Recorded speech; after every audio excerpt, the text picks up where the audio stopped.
Dahil sa mga pagulan itong mga nakaraang araw, todo paghahanda ng mga otoridad para sa pagresponde sa baha at iba pang sakuna.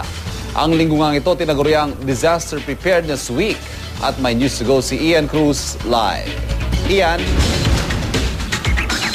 Yes, iba nagsasagawa nga ng command conference tungkol nga sa Disaster Preparedness Week ang National Capital Region.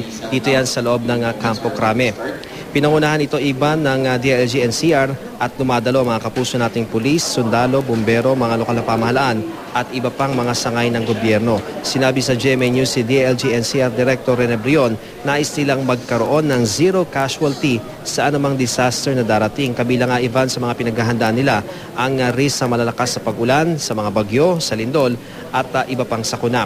Tatlong aspeto raw ang kailangan dito gaya ng early warning system, evacuation at ang contingency plan.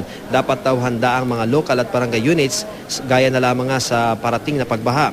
12 oras bago ang critical level ng tubig, dapat naka-alerto na ang mga kinaukulan. 6 na oras naman bago ang critical level ay kailangan nakaposisyon na ang mga gamit kagaya ng rubber boats, pati na ang supply ng pagkain at gamot. At 3 oras bago naman yung critical level ay kailangang naisagawa na ang evacuation plan. Ang NCRPO ay tiniyak naman nakatuwang sila ng lahat sa paghahanda ngayong panahon ng tag-ulan. Narito ang ating mga naging panayam. Ang pinakatampok sa mga layunin natin, zero casualty.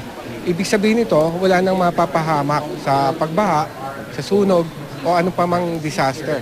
We are pulling all our resources together, personnel and equipment, so that isang cohesive unit na tutugon sa pangangailangan ng mga tao in times of flooding, most especially.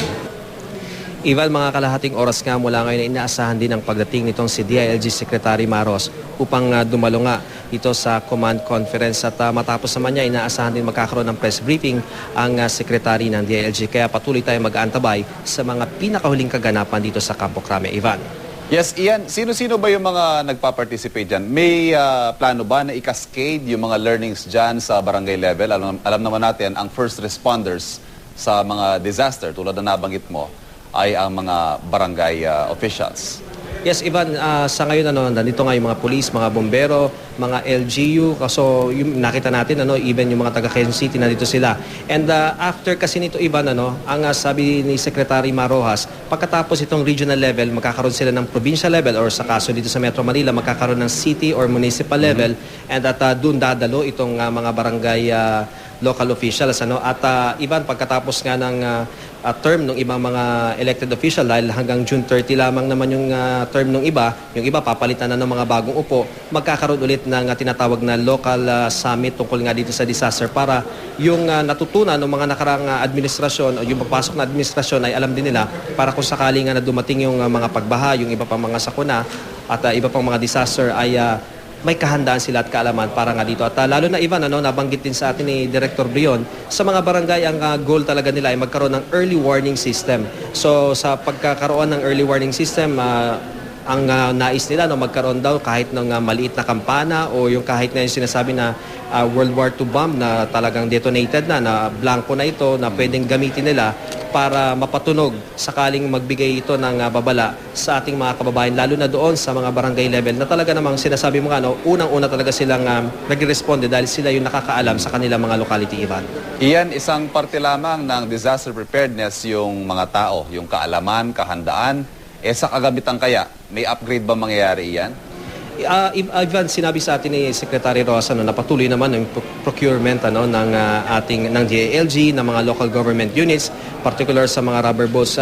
Last week lamang yung NDRMC, nagbigay sila ng mga rubber boats doon sa mga local government units, mga probinsya at sa mga national emergency response units na alam naman talaga nila na gagamitin talaga nila yung mga rubber boats na yan. Kasi even may mga areas na identified na talaga ng NDRMC na binabaha, na mabilis magkaroon ng pagbaha. So sila muna yung inuuna ng NDRMC na bigyan itong mga rubber boats, pero Ganun pa man, sinabi nga sa atin ng NDRRMC, Ivan, na itong mga binamigay nilang rubber bolts ay pauna pa lamang daw ito, no? At umaasa rin sila na yung may mga kakayahan na LGU, sila mismo ay magpo-procure itong mga equipment na ito dahil alam naman natin na limited talaga ang resources ng ating pamahalaan pagdating sa mga kagamitan dahil may kamahalan talaga itong mga rubber bolts na ito dahil ang binibili na natin, Ivan, ngayon yung mga rigid hull, ano? So yung matitibay itong mga ilalim at yung mga 4 chambers na yung binibili natin para kung sakali nga na mabutas yung isang chamber, makadiretso pa rin at mailigtas pa rin yung kanila manililigtas dahil may 3 chamber pa na buo na kayang mag-float itong mga rubber bolts na ito, Ivan. Ian Cruz, maraming salamat.